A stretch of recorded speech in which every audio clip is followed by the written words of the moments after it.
Welcome to Inspiration and Transformation from the Banks of the Ganga with Sadhvi Bhagawati Saraswati, an American sannyasi living at the Parmarth Niketan Ashram in Rishikesh, India. Sadhvi is president of the Divine Shakti Foundation, a charitable organization bringing education, vocational training, upliftment, and empowerment programs to women and children. Sadhvi is also Secretary General of the Global Interfaith Wash Alliance and Director of the world-famous International Yoga Festival. Join the musings of an American sannyasi as Sadhvi shares the wisdom and teachings of her guru, His Holiness Pujya Swami Chidanand Saraswatiji. Welcome everyone to Inspiration and Transformation from the holy banks of the sacred Ganga River in the land of Rishikesh, India.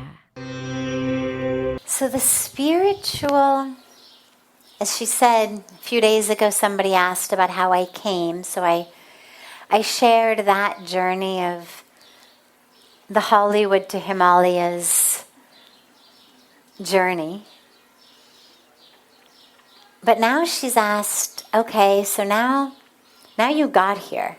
Because the story a few days ago was just how I got here, how I stayed. So now she said, okay, so can you tell us some about your spiritual experiences since you've been here? There have been so many I can't even begin to tell you. Other than to say that every minute and every moment is a new opportunity to let go and to surrender. I mean, the miracles. When you talk about spiritual experiences, I think of kind of two categories. One is the experience that actually happens within you. And those I've had, so many, they keep happening. In the beginning, I didn't know what to make of them. They didn't make any sense to me. I was having these just experiences, constant experiences of seeing God everywhere, seeing the divine everywhere. Whatever I looked, it didn't matter. Whatever I saw, whoever I saw, a child, a person, a tree, didn't matter. I was seeing God everywhere, crying at this beautiful presence of the divine that I had never known existed.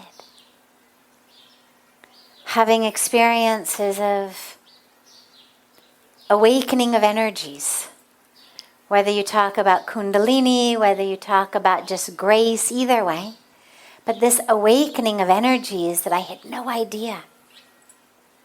When I used to lie in my bed at night,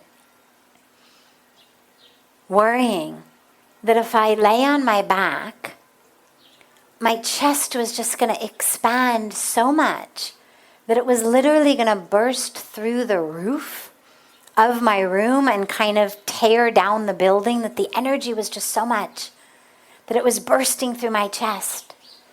And if I lay on my stomach, I was worried about how was I going to tell Pujya Swamiji the next day that I had burned a hole through the bed.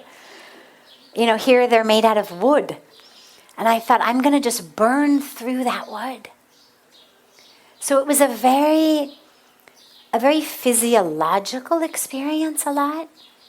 Literally energies in the body that I was feeling physically on so many levels. The experience of that presence of the divine. And then there's the other category of these spiritual experiences, which were the miracles that just kept happening over and over and over again to remind me, as Pujya Swamiji would say, about the presence of grace. Little things. Just every day. Something was happening. Unexpected, unimaginable. That was just this presence of grace.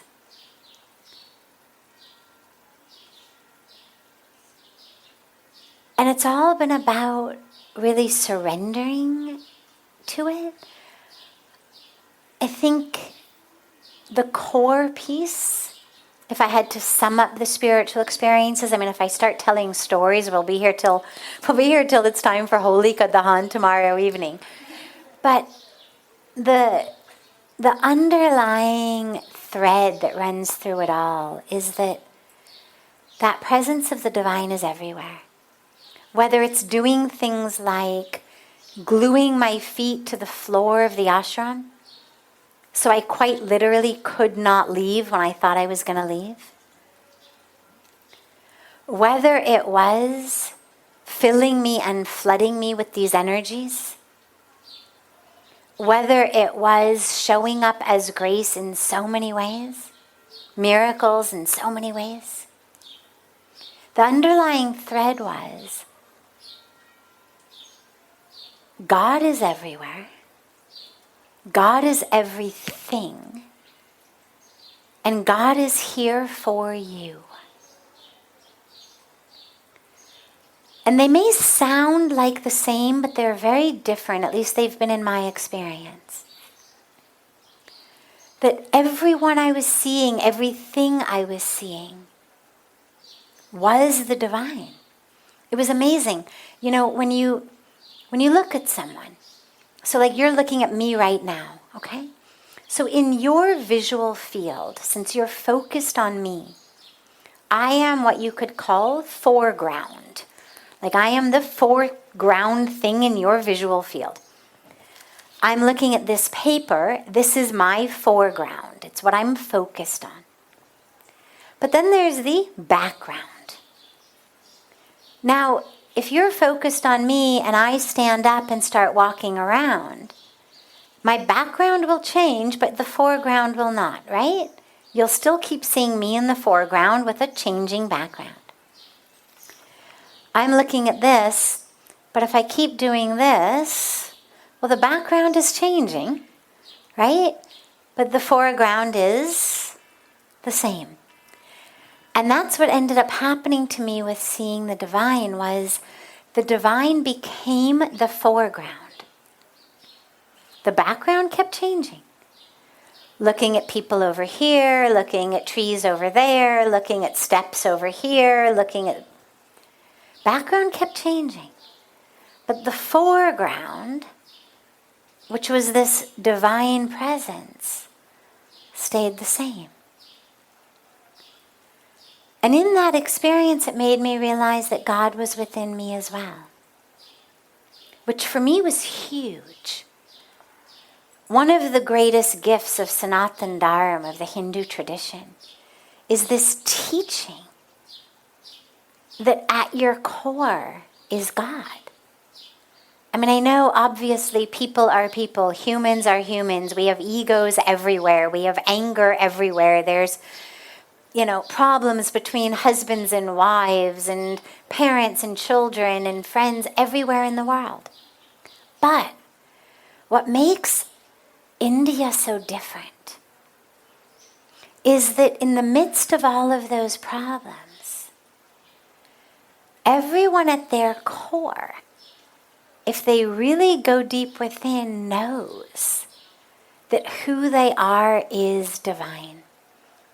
And that even though I may be shouting at you, you stupid, you worthless, you this, you that, and it may hurt your ego, it's not going to devastate your being, because you know.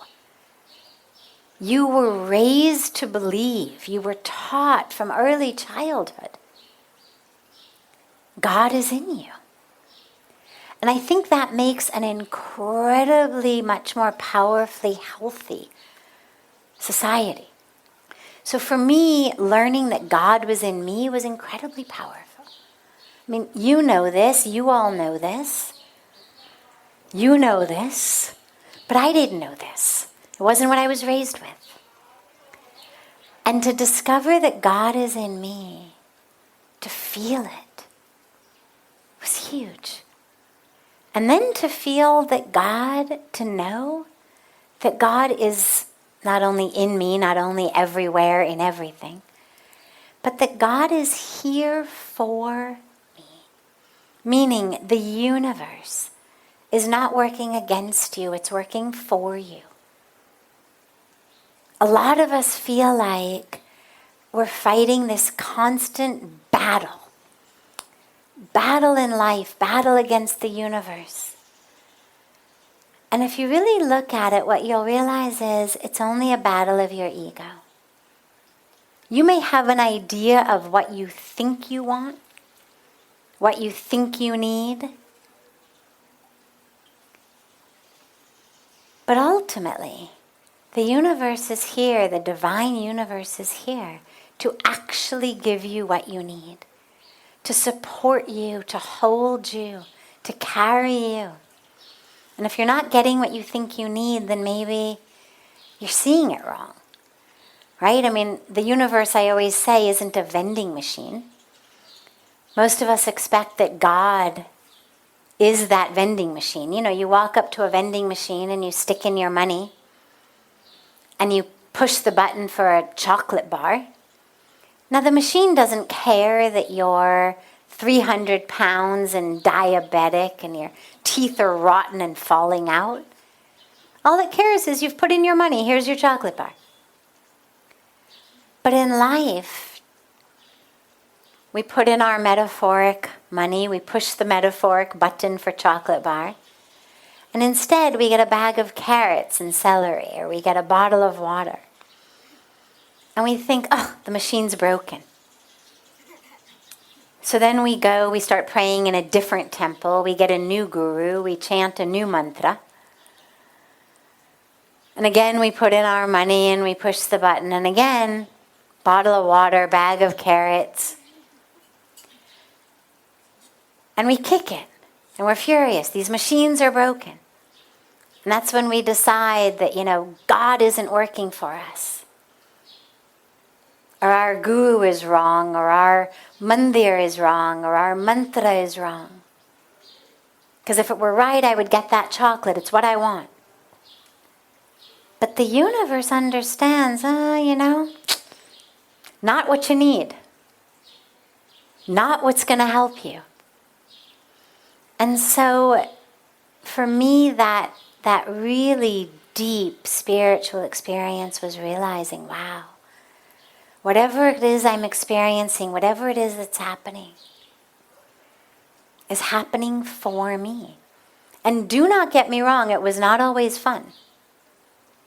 It's for me and it's been always really, easy and glamorous and beautiful. And no, not at all. A lot of challenges. But that awareness that it's all happening in support of my growth, not in support of my ego. The universe is not here to butter up your ego. It's here to support your spiritual path. And so I think that's been the deepest learning.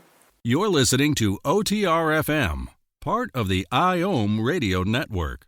Being a radio host on IOM FM allows you to build your show on a rich platform with the power of the internet to fulfill your outreach goals and connect with a very specialized and global online audience, unlimited by time and distance. OMTimes Radio will provide you with web relevance, a recognizable conscious brand, and with the standard of excellence that has accompanied every single Circle of Hearts Radio is a sanctuary on the airwaves. Join me, Grandmother Alaya, in the circle on Sunday, 2 p.m. Eastern as I share information to both enlighten and nourish your soul. Hi, this is Christina Ricci with RAIN. Every 2 minutes, another American is sexually assaulted. If you or someone you know has been sexually assaulted, you are not alone. Help is just a call or click away through the National Sexual Assault Hotline. Please call 1-800-656-HOPE, that's HOPE, or visit RAIN.org. That's RAINN.org. Brought to you by Rain and this station. Welcome back to Inspiration and Transformation. I'm so glad to have you all back here with me. We're going to take a poll. Has anyone ever told anyone who is not your child, your student, or your disciple, so you are neither their parent, their teacher, their guru, that what they are doing is wrong, and had them say, wow, thank you so much for shedding light on how I'm living my life? Hang on, raise your hand if you have ever had someone you've told that what they're doing in life is wrong. They're not your child, your student, your disciple. And they've pretty much responded with anything other than, are you done yet? Or thanks but no thanks. Or something a lot ruder. Right? I mean, you ask the question like we actually have options. If by telling someone who has hurt me that what they did is wrong, I actually have the chance to change how they live, by all means do it. What I've seen in life is that only works when they're your children, your student, or your disciple. Or a friend or someone who recognizes your wisdom and has come and said, can you guide me? Can you help me? In general, unsolicited advice of how we might live our lives in better, smarter ways isn't usually something that anybody ever takes with gratitude or even implements. I mean, maybe they're polite. Maybe they say, thank you so much. And they walk away and they're like, ugh. Right? Now, responding to them in that moment with anger hurts you. Of course it hurts you. It's like that famous saying, getting angry is like drinking poison and expecting the other person to die. So we know that. But it's also important to realize that it doesn't actually achieve our goal. If it did, we'd be in a much more stuck situation. It hurts, but it serves something. But here it hurts and it doesn't serve anything. Now, if we don't respond, what we have to realize is there is a force in nature that thankfully is not under our control, called karma. What I plant, I get. The seeds I am planting are going to grow into trees in my life.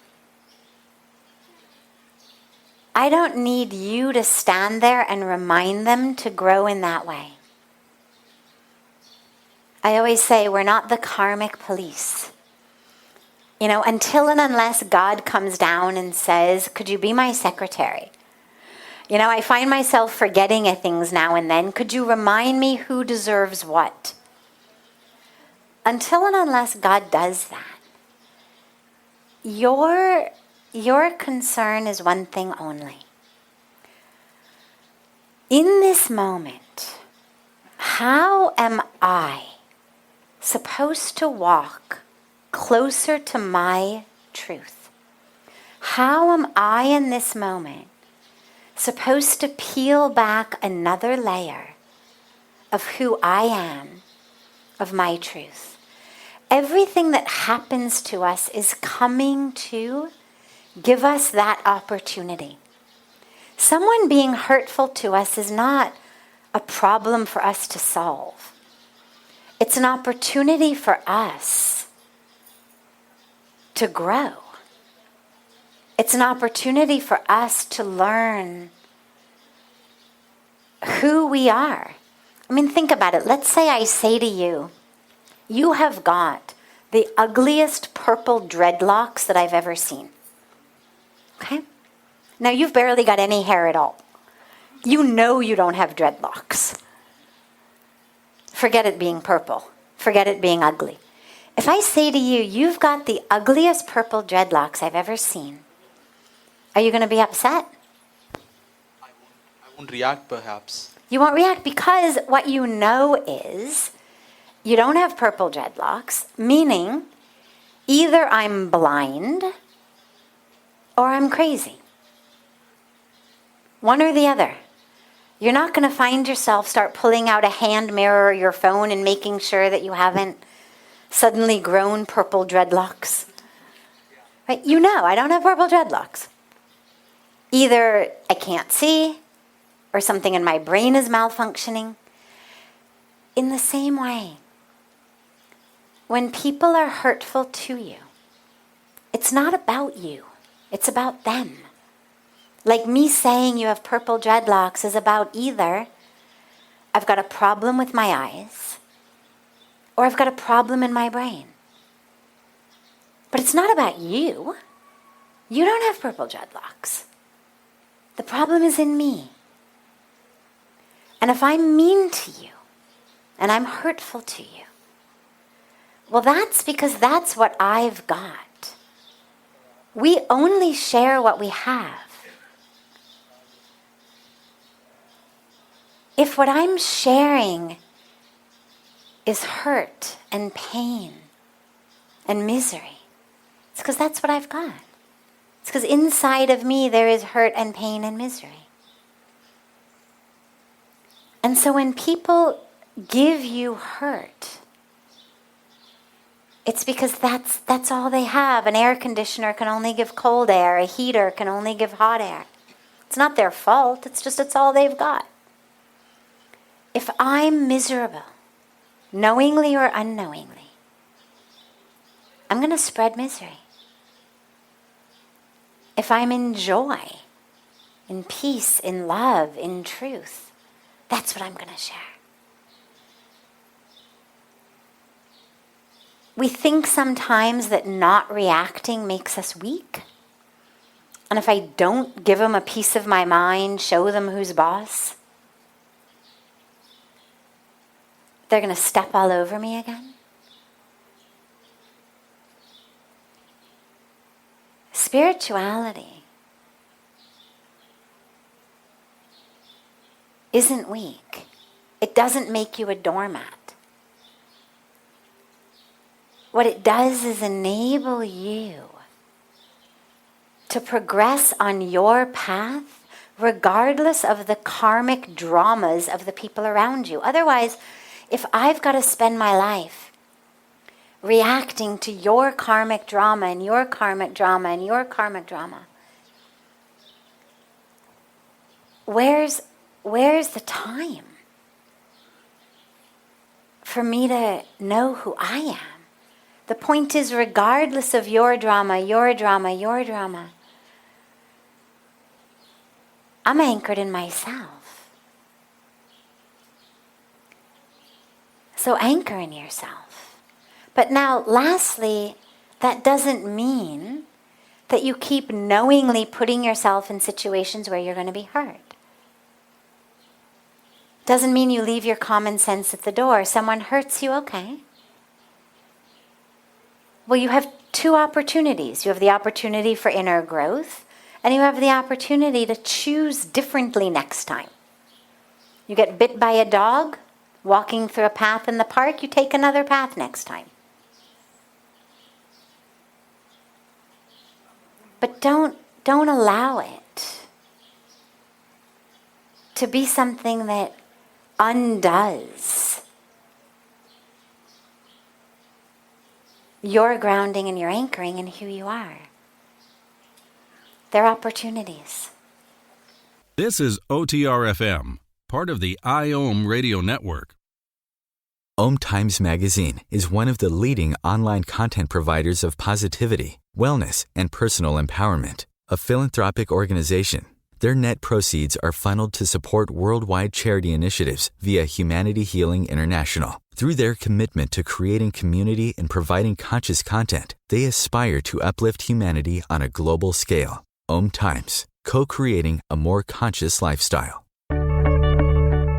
Do you have time to read that inspiring book or that blog post you've been meaning to get to? In your busy world, how do you improve yourself and keep your life going? I'm Lisa Kay, and my Between Heaven and Earth radio show can transform your life just by listening. Be uplifted with inspiring topics, positive stories, and ideas that really work. Between Heaven and Earth Radio is conscious living for your soul, every Wednesday at 4 p.m. Eastern Time. Baldwin with People for the Ethical Treatment of Animals. I grew up loving circuses and other traveling animal shows, but it never occurred to me what life might be like for the animals. Training wild animals to do things they don't understand takes force. Routine discipline with a hook or whip with the heel of a boot shows the animal exactly who's the boss. Don't patronize animal acts. Please contact People for the Ethical Treatment of Animals. 757-622-PETA. Welcome back. This is Sadhvi Bhagawati Saraswati with inspiration and transformation.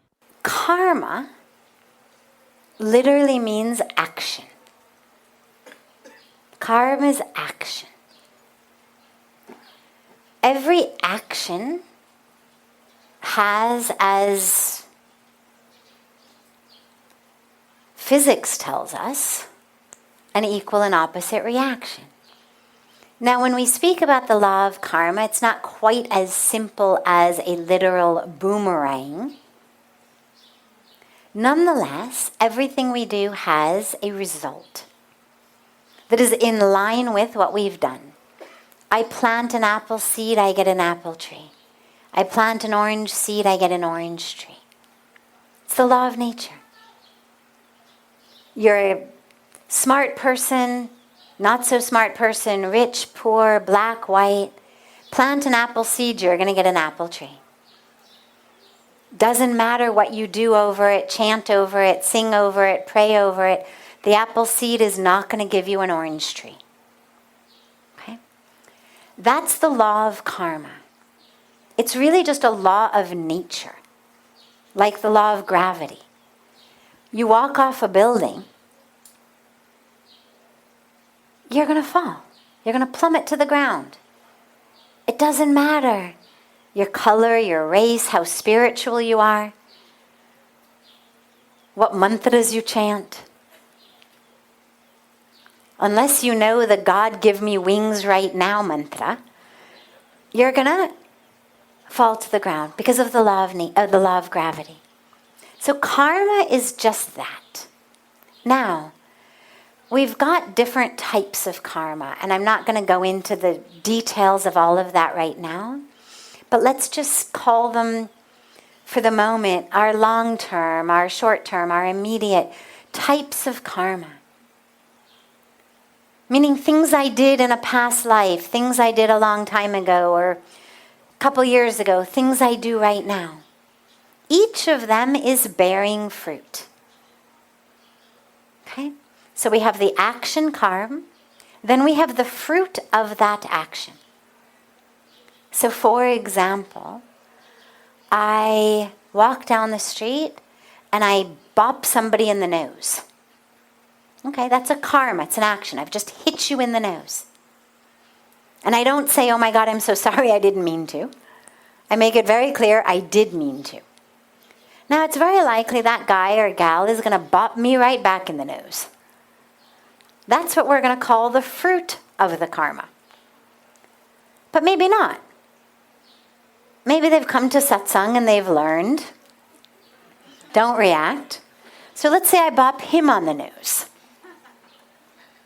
He doesn't react. My fruit is not coming from him. Nonetheless, somewhere, there is a ripple impact from me doing that, and that's going to bear fruit in my life in some way.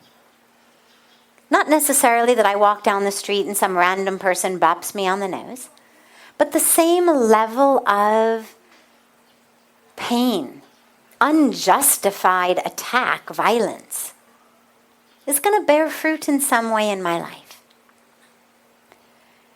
Every single thing we do is karma. This is one of the core teachings of the Bhagavad Gita, right? After Bhagavan Krishna goes through all of the law of karma, Arjuna says, forget it. I just won't act. I won't do anything. I don't want to accrue any fruits. And Bhagavan Krishna says, no such luck. You can sit on your hands. You can close your eyes. You can put earplugs in your ears. And you're still acting. Not fulfilling your duty is an action, right? So, whatever we do is an action. It has a result. Something as simple as I pick up a glass of water. I drink it. The result, my throat is wet. I'm no longer thirsty. Now, that's karma and the result. Now, destiny. So, our destiny is created by the sum total of all of these actions. Some of them from past lives. You know, people ask, well, what role does astrology play, for example? Well, my actions from my past lives, one of the ways they bear fruit is the birth I take in this life, the family I'm born into, the planetary arrangement under which I am born, the circumstances in which I'm born. All of our actions together are co-creating our destiny. The easiest way to think about it, I was just sharing this a few nights ago, is let's say that the sum total of all your past actions is a cow. Okay? You can't change it. You can't send it back and get something else in exchange. All of your past karmas leading up to this moment have led to your destiny of this moment, which is a cow. Now, a cow gives milk. If it's organic, if the cow is treated like a beloved member of the family, never harmed, its babies drink the milk, well then, the milk that's left over after the babies drink is nourishing and nurturing for us. We can drink it, we can use it to make ghee, dahi, paneer. We become nurtured, nourished. The cow also gives us gobar, poop. If we use that in our fields, we have a great harvest. It's a fantastic organic fertilizer. But if we eat the poop and put the milk in our fields, we get sick, the crops die. But that's not because that was our destiny written somewhere in the sky, that our crops were going to die on such and such a date, or that we were going to have really bad diarrhea on such and such a date. We acted in such a way that led to us being sick and our crops dying. The destiny was the cow.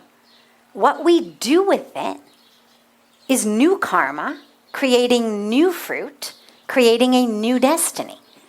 So you can't change your destiny today, but you can change your destiny for tomorrow, and the day after, and next week, and next month.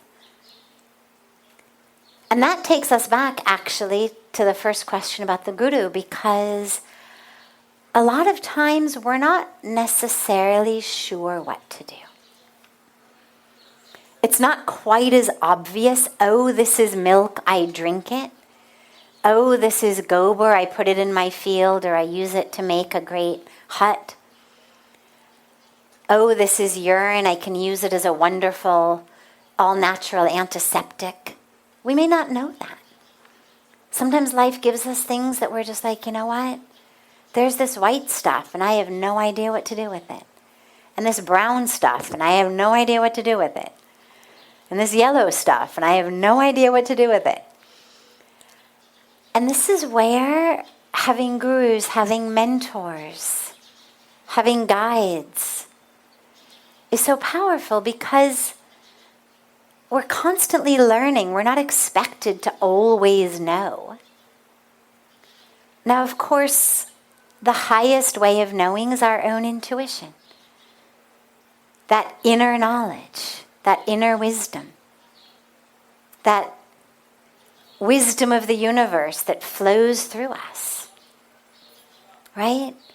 The same wisdom that makes a caterpillar know how to become a butterfly, that makes an apple seed know how to become an apple tree, that makes a tree that starts to grow, suddenly turns sideways, completely contrary to any tree around her, because she knows she's got to grow this way in order to get light. Right? You walk through the forest and sometimes you'll see these trees growing horizontally for a while.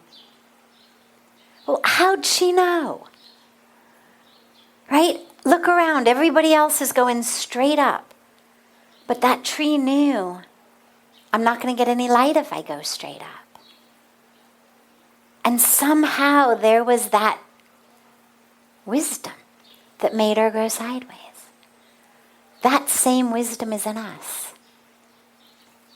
And sometimes it's difficult to access. Sometimes we're confused. Sometimes it's hard to tease apart the different inner voices inside.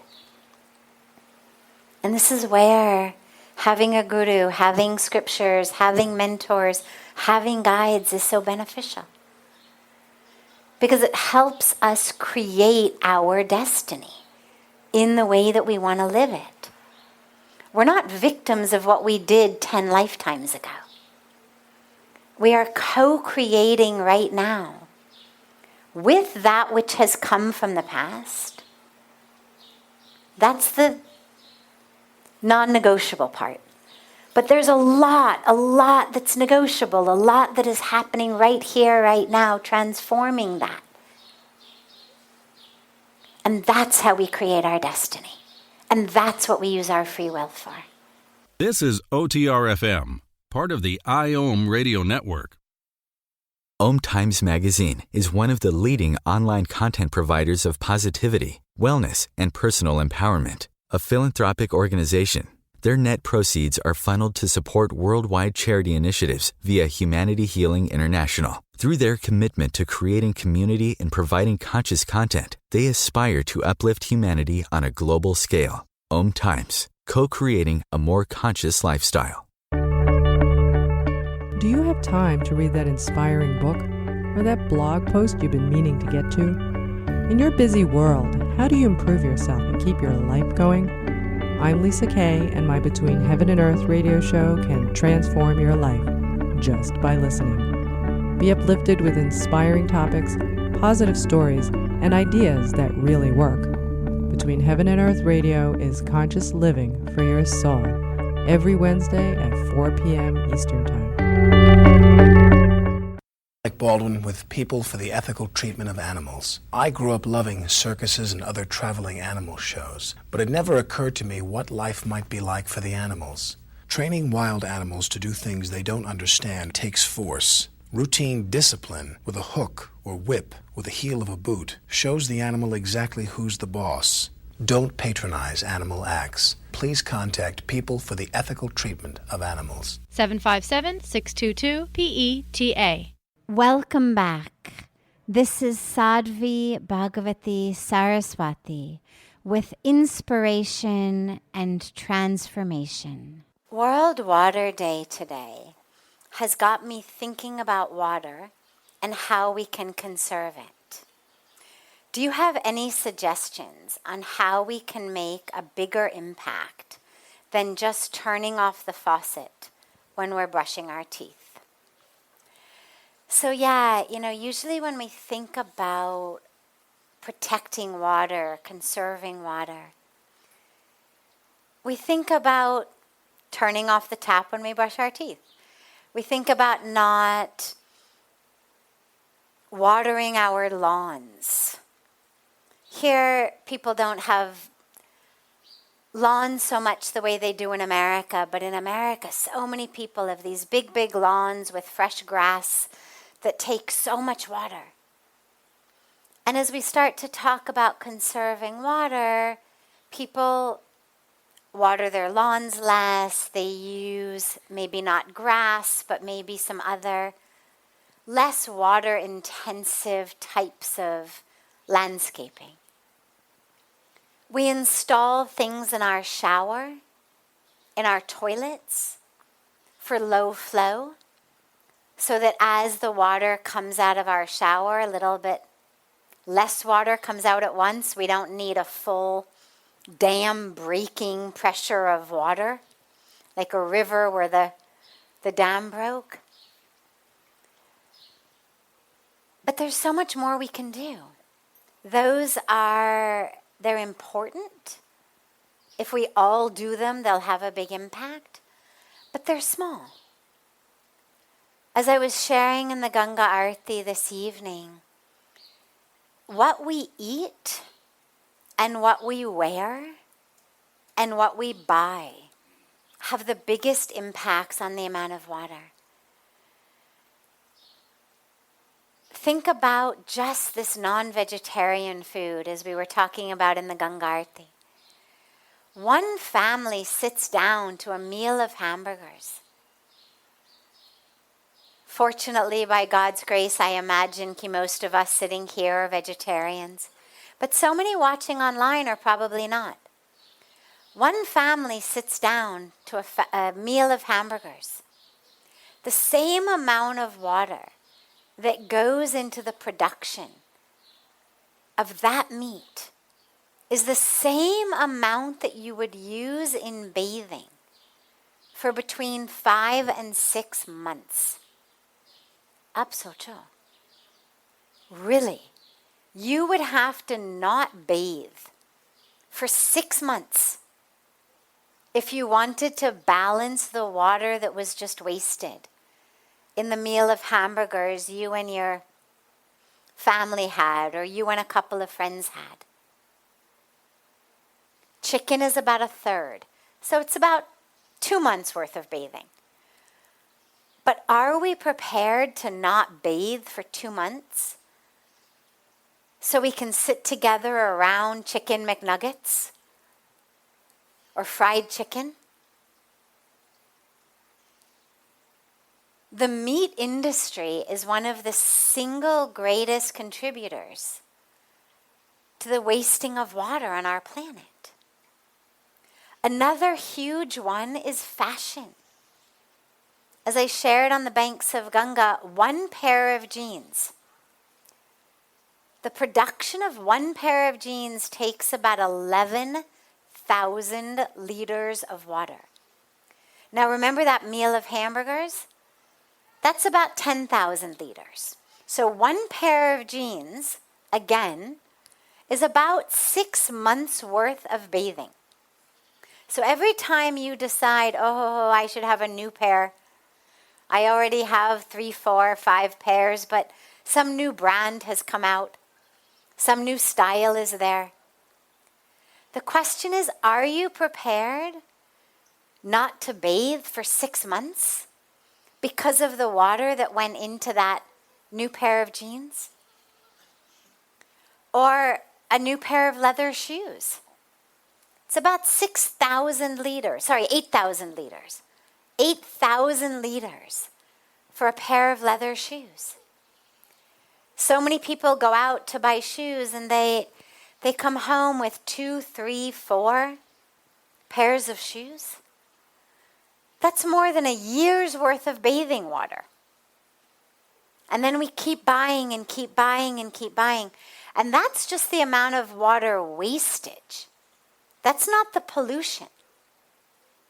The fashion industry is also one of the greatest polluters of water. Whether it's the dyes in the clothes, whether it's what the tanneries use on the leather, this is actually contributing to the pollution of the little bit of water we have left. So you think about how everything we buy is produced somewhere in a factory. And that factory produces waste. So even if it's not producing hamburgers or jeans or shoes, even let's say it's producing motorcycles or mobile phones, well, it's also producing a lot of waste. And that industrial waste gets dumped into our water, into the land, into our groundwater. Then it seeps into our rivers and streams. Everything we buy is contributing to the pollution of and the loss of our water. So the question to ask yourself before you buy anything is, kya main iske bina mar jaungi? If the answer is yes, then by all means buy it. If you need it to live, buy it. If it's winter, और आपको ठंडी लग रहा है, sweater नहीं है, jacket नहीं है, कुछ भी नहीं है, ठीक है, buy a jacket. But if you've already got 3-4 jackets hanging in your closet, but you've just decided that they're last year's fashion, or you see some advertisement of someone wearing a new jacket, speaking on a new model of mobile phone, driving a new model of motorcycle, whatever it may be, it's all being produced in a factory, and that factory is polluting our water. And our air, by the way, but today's water day, so we'll talk about water. But don't think it's only polluting the water, it's also polluting the air and our soil. So on Water Day, we really have this beautiful opportunity to change how we live, to be in alignment with Mother Earth. Do you really deserve to eat the water of 6 months of your baths when almost 1 billion people are living in water-scarce areas, where every second a child is dying due to lack of clean water? When more people are dying due to lack of clean water than all forms of violence combined? Do we have the right, kya ye apne adhikar hai, to take the water that is people's life and use it in fulfilling our desires or our ego through having the newest model, the latest model, the fanciest brand? Spirituality says no. Dharma says no. Yoga says no. There's no teaching of Dharma, of yoga, of spirituality that says, "Aapko jo bhi karna hai karo, marne do un logon ko." That's not spirituality. Let them die so I can eat, drink, wear, buy whatever I want. Spirituality says we are one. Whatever religion we look at it, whatever path we look, every religion, every teaching, every path, every tradition says, thou shalt not kill, thou shalt not steal. Whether it's the 10 Commandments of the Judeo-Christian tradition, whether it's the Yam and Niyam of Patanjali's Yoga Sutras, whatever we're looking at for our principles and our tenets, everything tells us, don't steal, don't harm, But when we are eating non-veg, when we are shopping till we drop, we are stealing. We're stealing from those who are suffering from lack of water. We're also, by the way, stealing from those who are suffering hunger. But we'll talk about that a different day. But the meat industry is also one of the greatest contributors to world hunger. So it's not just about the animals. It's about people. It's about the planet. So whatever your religion is, or your way of life is, or your tradition is, we are called upon to be vegetarian, to shop less, to buy organic, to buy sustainable. You know, the amount of water that goes into the production of organic cotton, because you can buy organic cotton. जो कपड़े हम पहनते हैं cotton, you can buy regular or you can buy organic. Organic cotton uses about 90% less water than non-organic cotton. You can buy everything in organic cotton these days. I mean, even literally like bras and underwear. Organic cotton. Shirts, pants, obviously all of that we can get, but even our inner clothing, we can buy them in organic cotton. It's a little more expensive, but that's good because it also reminds us how many pairs do I really need, right? Organic cotton takes 90% less water. It also doesn't dump toxic chemicals, fertilizers, pesticides into our soil and then into our water, polluting the water we have left, giving farmers cancer, giving their children birth defects. Whatever you buy, you can buy it organic. Shampoo, conditioner, soap, kapre, whatever you buy. You can buy it organic, you can buy it recycled. I know when I was young living in America, this is going back 35 years. Things have changed and progressed so much. But even 35 years ago, I was buying belts, cowboy boots.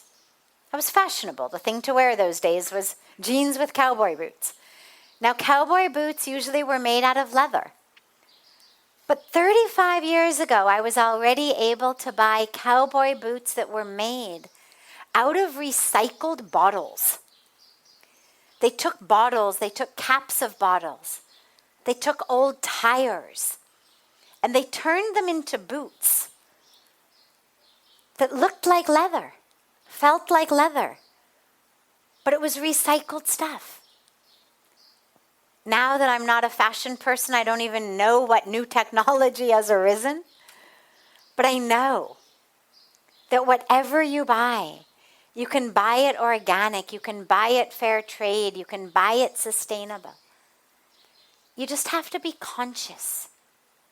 And what that means then is that our meal time, our shopping time, becomes an opportunity to be conscious, mindful, which ultimately is what our whole spiritual practice is about. So it means even eating gets to be a spiritual practice. Even shopping is a spiritual practice. Getting dressed is a spiritual practice. Shampooing your hair is a spiritual practice. If we are choosing consciously, dharmically, yogically, then every minute becomes a possibility for yoga. So why not? Right? We all complain, I don't have enough time to meditate. I don't have enough time to do yoga. Well, turn your meals into yoga. Turn your shopping trips into yoga. Turn them into spiritual practice. Better for you, better for your pocketbook, better for our planet.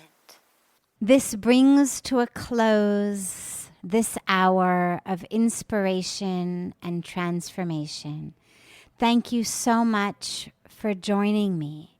I'm so glad to be together with you all each week, and I look forward to being together again next Thursday, same time, on OMTimes Radio.